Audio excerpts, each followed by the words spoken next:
even though we're the murder capital, what I find is that we're talking about essentially 300 individuals in the city who have made us the murder capital of the country per capita. Is that really what you think? Yeah. Oh, there's no doubt. I mean, and the thing that we have to keep in mind is 94% of the murders committed in New Orleans are committed by African American males. But the major percentage of people who live here are African American, so it's not that surprising. Yeah, but 94% of the murders, and not only that, the second part of it is that we're the primary perpetrators and we're also the primary victims. So when you put those two things together, if we say that we're going to reduce murder in New Orleans and you don't have a strategy that targets African American males, you're not going to be very successful in reducing murder. And that's been the problem that we've had in New Orleans. As wonderful as our new chief police is, who I support 100%, and NOPD, I support 100%. We have yet to articulate a clear, coherent strategy for addressing the fact that African American males are the primary perpetrators of murder in this city.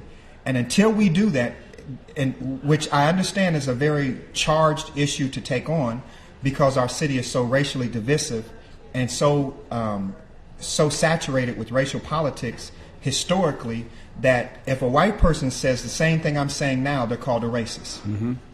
Even though it's actually a fact. It has nothing to do with the facts. The fact of it being there makes people even more angry that a white would say it. Mm-hmm. Because you have to now beat the table instead of address the fact. What happens when you say it? I mean, when I say it, well, there's a problem for them when I say it. On one side of it, there's this attempt to simply say I'm an Uncle Tom or I'm pandering to whites, but then it's very hard to say that after they find out I've served 20 years in prison. Yeah. So aren't you the guy to say it? I'm the perfect person to say it. The perfect person. Which is why Ameer and I, when we got together, understood that there was something very special about the work that we were doing as African American men in this city who were unafraid to take on the African American established leadership and say those things that are unpopular and uncomfortable to an audience that was unwilling to hear it at the start. But when the murder hits home, and somebody's bringing you the bowl of potato salad because your child has been murdered, then you're open to having a whole different kind of conversation. The person who's bringing the bowl of potato salad is bringing it to the family of the people who have lost somebody. Absolutely. And they presumably understand exactly what it feels like to lose somebody. Yes. But does that hit home to the next kid who's going to pick up a gun? Well, you're saying? Here's what hits home to the young person who is out there on the streets.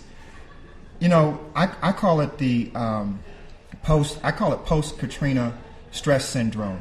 You have this combination of anxiety and fear tempered with despair. Yeah. And we see it everywhere in this city with young people. Despair is the enemy of dreams. And so many young people are hopeful. They hope against seemingly overwhelming odds. But what is lacking is those of us who say that we are concerned about the issue finding a way to translate our concern into direct action.